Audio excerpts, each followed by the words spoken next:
Assalamualaikum warahmatullahi wabarakatuh. Perkenalkan, nama saya Angelina Revila Vanessa dengan NIM 21042265 dari Program Studi Ilmu Administrasi Negara Fakultas Ilmu Sosial Universitas Negeri Padang. Di sini saya mengambil mata kuliah Sistem Administrasi Negara dengan dosen pengampu Ibu Dera Jumiati. Baiklah, di sini saya akan menjelaskan tentang materi pertemuan 4 Sistem Administrasi Negara, yaitu tentang peran administrasi negara dan landasan penyelenggaraan administrasi negara. Peran administrasi negara yaitu 1.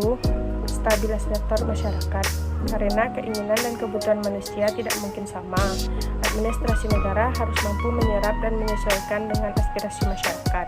Dalam menjalankan peranan sebagai stabilisator, administrasi negara harus berusaha menyeimbangkan aspirasi yang berbeda-beda, di samping mungkin bertentangan dengan satu sama lain. Dengan demikian, berarti tidak semua aspirasi masyarakat akan terpenuhi, namun harus dihasilkan kebijaksanaan publik yang mampu menciptakan stabilitas masyarakat. Dengan kebijaksanaan publik yang tepat, maka stabilitas masyarakat akan terwujud dalam arti tidak akan terjadi gejolak karena perbedaan aspirasi berdasarkan perbedaan keinginan dan kepentingan. 2. Mengatur, mengarahkan, dan mempercepat perubahan sosial sesuai dengan yang diinginkan oleh masyarakat atau bangsa masing-masing.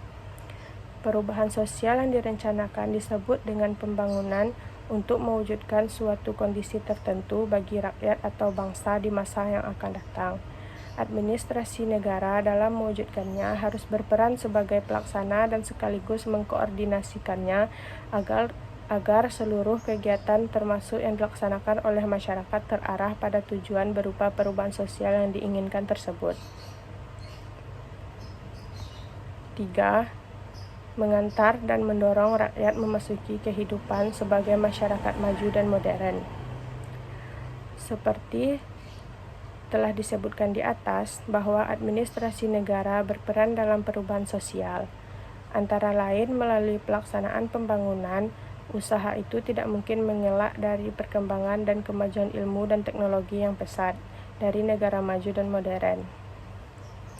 Manusia semakin yakin bahwa dengan ilmu dan teknologi akan dapat mewujudkan masyarakat maju dan modern yang sejahtera. Oleh karena itu, maka administrasi negara dalam mewujudkan kegiatannya pada dasarnya telah melakukan usaha mengantar rakyat memasuki kehidupan masyarakat maju dan modern yang memungkinkan mencapai masa depan yang lebih baik dan lebih cerah. Untuk menjalankan ketiga peranan tersebut, di atas dalam kegiatan yang bersifat operasional, administrasi negara memerlukan dukungan berupa suatu otoritas yang bersifat memaksa. Otoritas tersebut dipergunakan untuk mencegah ketidakpatuhan yang dapat mengakibatkan mengganggu pelaksanaan kegiatan mewujudkan kepentingan umum. Misalnya, untuk mencegah terjadinya penggunaan jalan raya yang mengancam atau dapat mengakibatkan kecelakaan, bahkan dapat merenggut nyawa, maka setiap pengendara kendaraan bermotor harus memiliki SIM.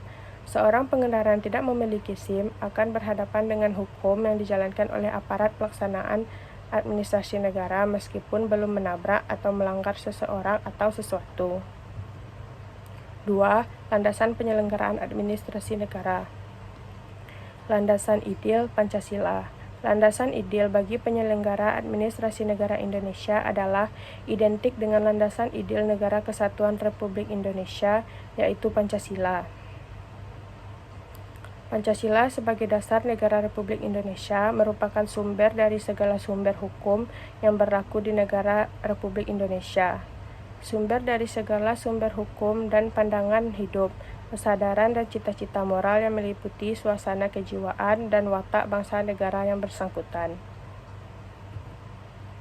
2. Landasan konstitusional. Landasan konstitusional bagi penyelenggaraan administrasi negara adalah Undang-Undang 1945 yang merupakan perwujudan dari tujuan Proklamasi Kemerdekaan 17 Agustus 1945 yang terdiri dari pembukaan, batang tubuh, dan penjelasan.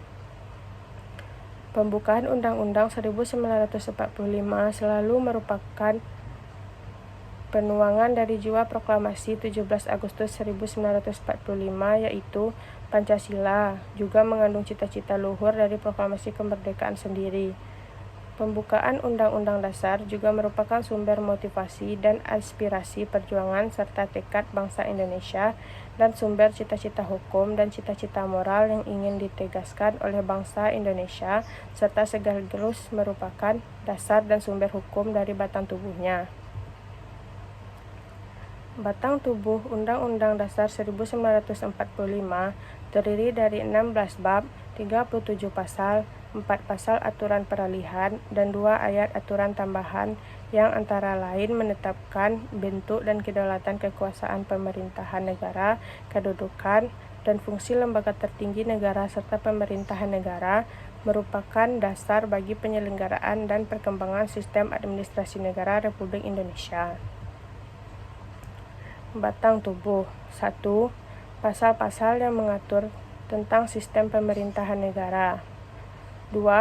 Pasal yang mengatur tentang hubungan antara warga negara dengan negara, agama, pertahanan negara, kesejahteraan sosial, dan lain-lain. 4 pasal aturan peralihan dan 2 ayat aturan tambahan dari keempat pasal dan 2 ayat tersebut yang masih berlaku hanya pasal 2 yang berbunyi segala badan negara dan peraturan yang ada masih berlaku selama belum diadakan yang baru menurut Undang-Undang Dasar ini. Sedangkan aturan tambahan yang terdiri dari 2 ayat sudah tidak berlaku sama sekali. 3. Landasan operasional. Haluan negara dalam garis besar sebagai pernyataan kehendak rakyat yang didahulunya ditetapkan MPR. Pola umum pembangunan nasional yaitu merupakan rangkaian program pembangunan yang menyeluruh, terarah, dan terpadu yang berlangsung terus-menerus. Rangkaian program-program pembangunan yang terus-menerus tersebut dimaksudkan untuk mewujudkan tujuan nasional seperti yang dimaksud dalam Undang-Undang Dasar 1945. Sekian penjelasan dari saya. Assalamualaikum warahmatullahi wabarakatuh.